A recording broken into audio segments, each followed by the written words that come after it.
you for joining me today. How are you? Good, thank you very much. Yeah, I think it's been at least a year since we last talked, and that was at that show that I had last year. I think I'm still sort of pursuing some of the work that I had in that show, and some of the work that I'm doing right now kind of follows that progression a little bit, and a lot of that was about sort of chasing light, I guess, as they call it, and seeing how light sort of affects the urban environment. And so I'm still kind of playing with that, and I think, experimenting, and I think the work is becoming a little bit looser, a little more expressive. So I'm kind of excited about that idea. So, yeah, I'm good. Yeah, everything's great so far. This interview is a little different than the other interview we did in the past. This one focuses only on one painting. Right. We are actually dissecting one painting, what was behind it. We need to go back into your childhood to understand what chasing the light means, because the way you understand the light now as a man and as a painter comes from the way you perceived and saw the light as a little boy. Yeah. So it's funny, I mentioned, and you've probably seen it, I've posted this picture of this painting a few times on social media, and I've made some comments on there about how it reminds me of a childhood dream, even a childhood memory. And it feels like a bit like a dream, but memory-wise, the memory that keeps coming up for me actually is a moment when I was a little, I can't remember exactly how old I was. I was probably 5, 6, somewhere in there. It goes back that long, but I remember looking out the windows in the evening, and the sun was kind of shining, and the sun was really bright and was sort of taking over I lived in the urban environment. I lived in Mississauga, Ontario at that time. And I lived in an apartment building, so I looked out the window, and the sun was sort of taking over the parking lot and the highway and the city that I could see anyway from my window. And the curtains were kind of just dancing in the wind a little bit.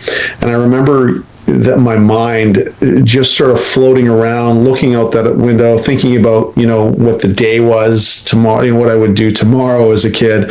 But I remember just feeling this sense of childhood dream, childhood. I remember watching Sesame Street, and that whole part of my childhood was, I guess the best way I could say it is like a dream. And so I remember looking out the window and seeing that, and it's just a poignant memory that sticks in my head. And it's not very dramatic, and it doesn't. Nothing super important happened there. It's just, I remember doing that, looking out the window and seeing that light, and thinking, and sitting in my bed, actually sitting in the bed and just looking out the window, and that whole sort of magical childhood feeling is what I remember. And then you lie down in bed and you would slumber off and dream about, like I said, Sesame Street or something like that. And it was very innocent. When I was doing this painting, a lot of the work that I was doing, and when I was going through it, I was actually thinking about that quite a bit when I was painting it, and I was trying to kind of convey that small amount of memory, that little moment in the painting. I think that was important to me, and I find as I get older, as I sort of get a little bit longer in the tooth when it comes to painting, I'm finding more and more I really want to express who I am and my past in the paintings. I think that's important, because, to me, painting is an expression of who you are and how you see and interact with the rest of the world. This is almost like a documentation of, the present and the past, all in sort of one. The light, would you say, changed from the childhood to today?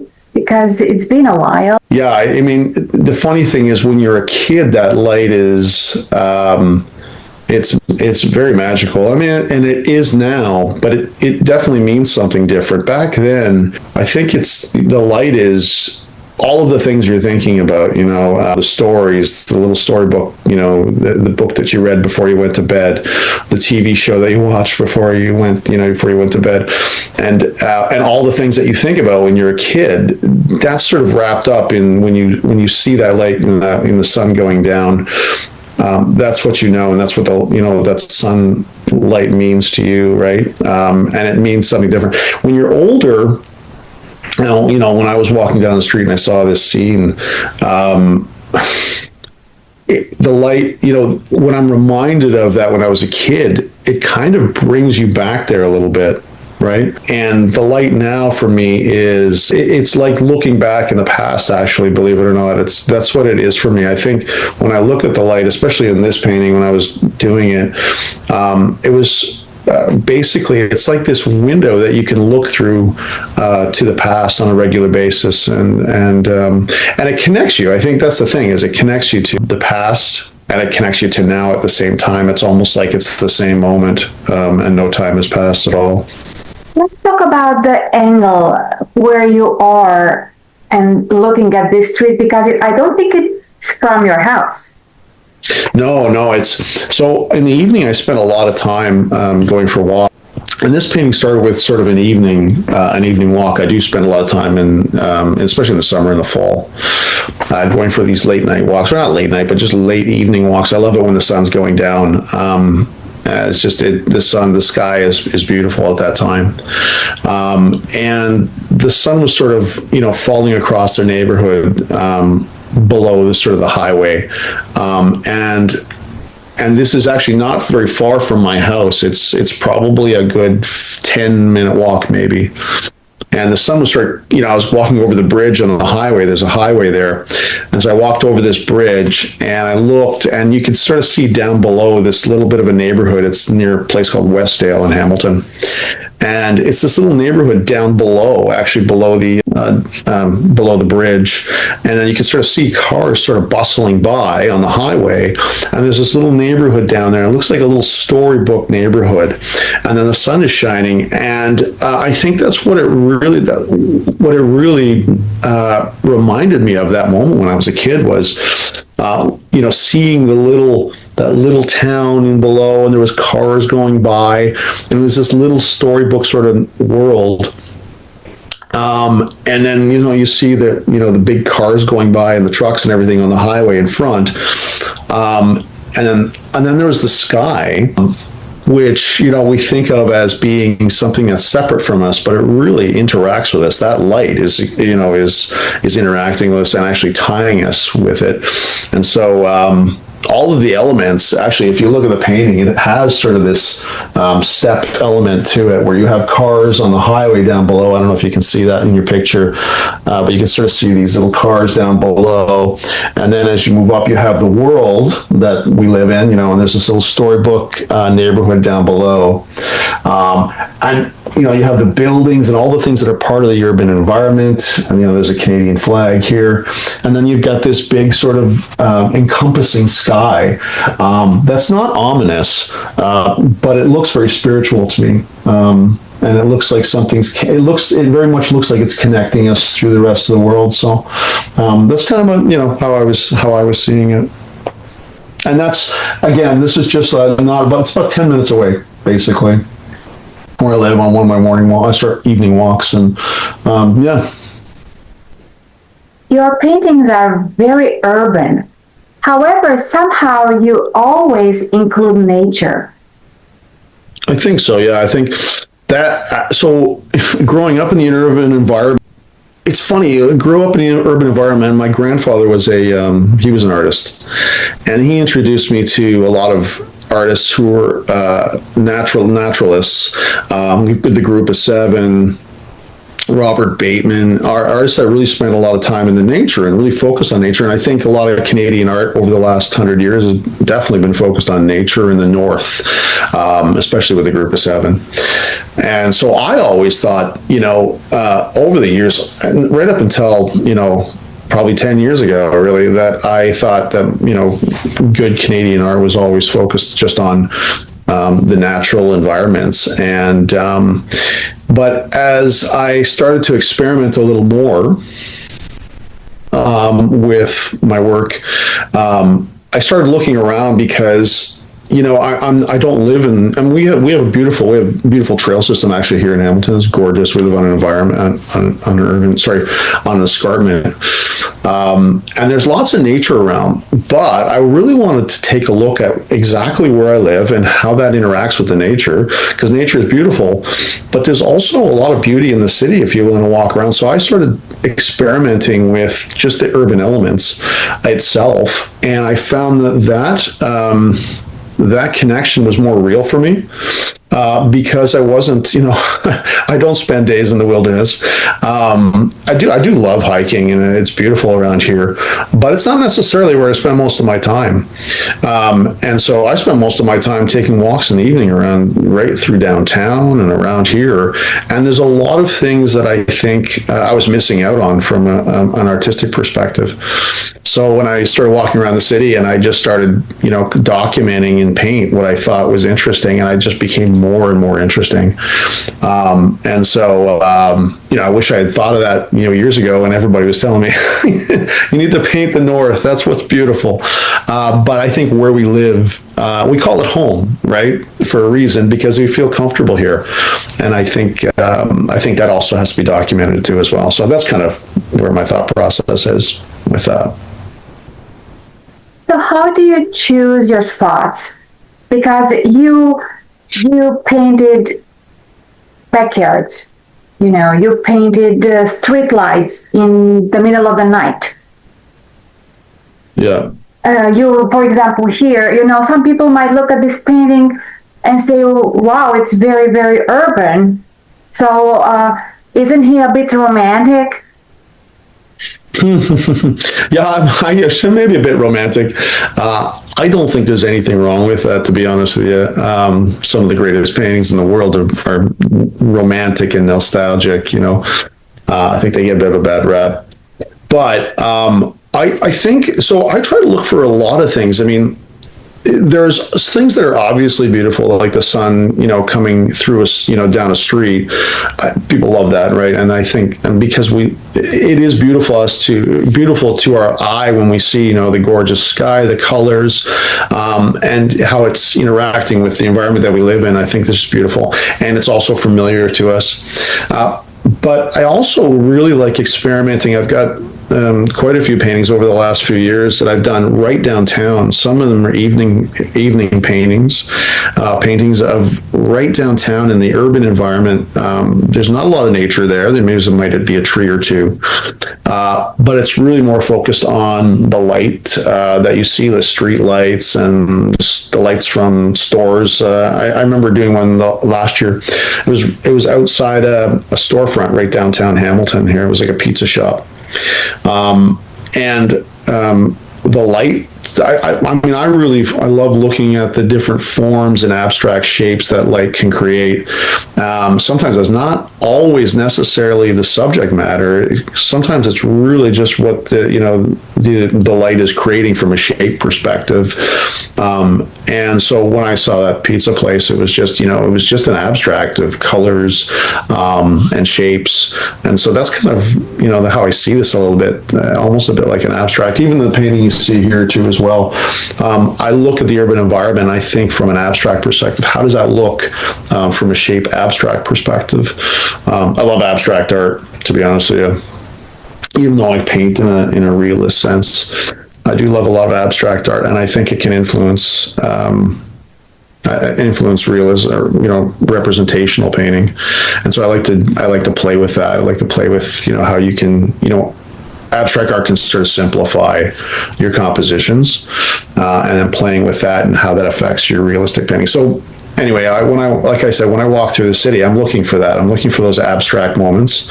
I'm also looking, actually, especially with the moments that I'm working on now, I'm looking for the moments that are ordinary but feel strange or feel different. And I think in this painting, I think that we kind of get that sense that it's definitely a moment, but it's also a bit of a dream moment, that it's, that sky and those clouds are maybe not, 100% real, right? They feel kind of dreamlike. And I think that's actually one of the things I'm working on right now, is really focusing on that, is connecting, what's real to a sense of dream quality or memory. So the two that's what I'm looking at right now. Two aspects drew me to this particular painting. One was the dreamlike state that you are, talking about. The other one is a spirituality. I have never really heard you talking and mentioning spirituality so much as with this painting. So what really happened? That's funny you say that, actually. So we've had a few moments in the last year or so. We've had a few people pass away that we've known, and I think as I've gotten a bit older now, that's really makes you reflect when you see a few people that have passed away, and we've seen people on our street pass away, and we've seen good friends pass away.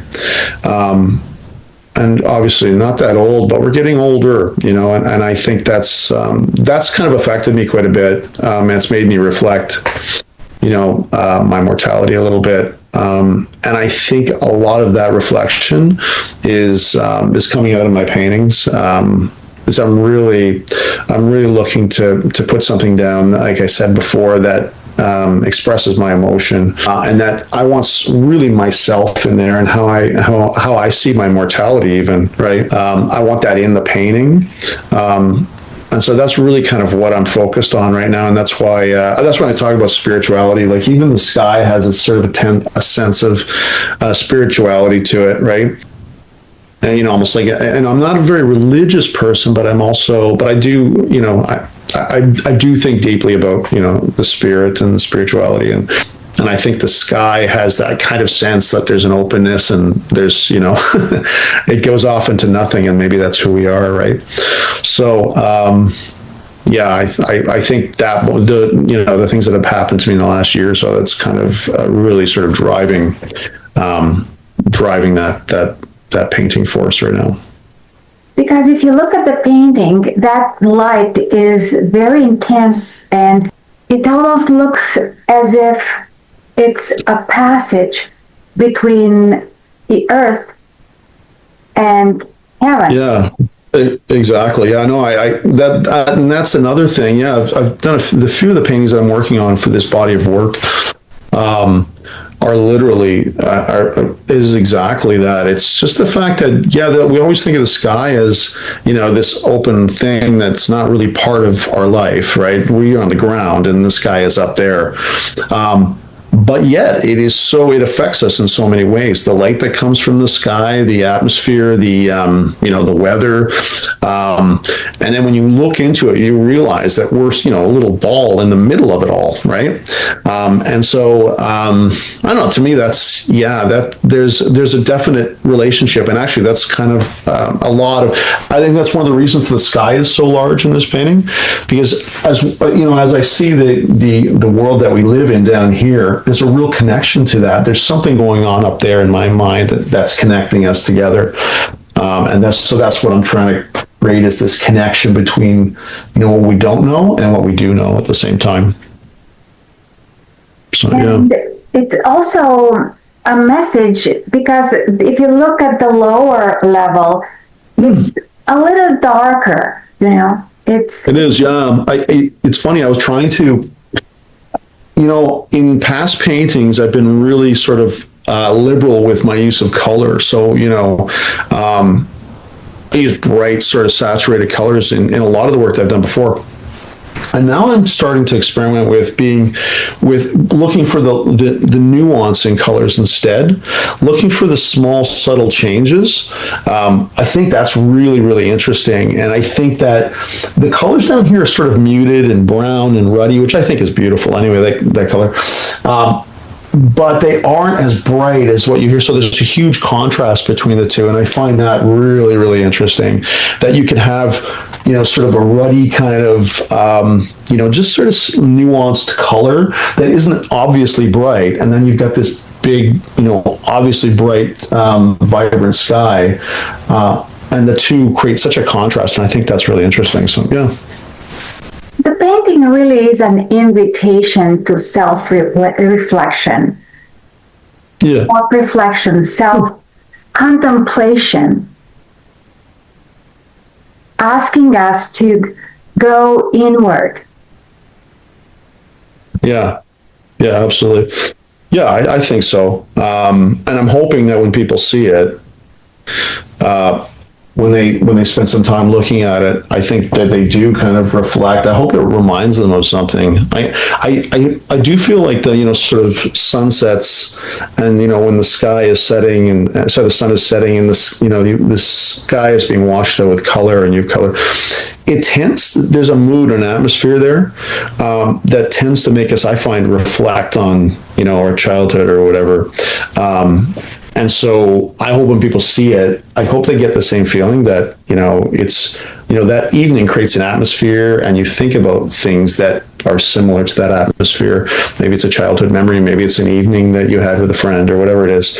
And I'm hoping that it kind of reminds and makes you reflect in that respect on the past and how it's connecting you to the present. Yeah. Have you had the chance to show this to the public? Other than social media? Other than social media, no, I haven't showed this to anybody. This is just in the studio. I've been sharing on social media. So yeah, and this is a body of work. I'm working actually on a body of work for next show next year at Earl's Court Gallery, actually on Ottawa Street. I remember it was my show last year, and so this is kind of the body of work that. That I'm working through for that. So yeah, this is sort of the beginning process of it, and we'll see where it lands. Since you are also teaching and school just started. Yeah, I teach too as well. I teach. I taught at Mohawk College for quite some time. I also teach at the Dundas Valley School of the Art here, which is another art school not far from here. That's a great school, actually, by the way. And so I love teaching there. It's a very casual atmosphere, and that's a lot of fun because people are, they come in, they want to paint, they want to enjoy themselves. So that's a fun atmosphere to be. It's very different than the college where you have marking and all that kind of stuff. So that's why I love teaching at Dundas Valley, because people want to learn and you can share the knowledge. It's not quite as structured. I still like to structure the class so that people get something out of it, but it's a much more relaxed atmosphere and people can paint and enjoy themselves. So, and I enjoy that. I like teaching people. I like passing on information. I've been doing this since I was a kid, and I love passing on at least some of the tidbits of information, at least stuff that I've learned anyway over the years. I like to let people know, and I think people are appreciative of it. So, what would you like the public to take away from this painting? Even if you're not particularly a spiritual person or religious person, I think you can agree that there are moments when the light hits your face and you're living that do remind you of something bigger than yourself, I think. And we don't know what that is, but I think most people will kind of, get that there's maybe something bigger. We don't know what it is, but there's something bigger than ourselves, and interacting with the world around you through pain is one way to kind of create something that's other than just what we are, right? It's almost like a communication with the spiritual world, I guess, to some extent. And so I hope, I think everybody can kind of at least get something out of it in that respect. One thing about this body's work is the compositional elements in it. I'm really excited about, and you'll probably be seeing a lot of paintings that are very similar to this, that use compositional elements to make the painting really interesting. You'll see a lot of nice use of color, and I'm going to be especially experimenting with color in general. So yeah, I think that's where you're probably going to see a lot of that, and you're going to see a lot of sort of the interaction with the urban environment and just sort of the world and the sky around it. So yeah.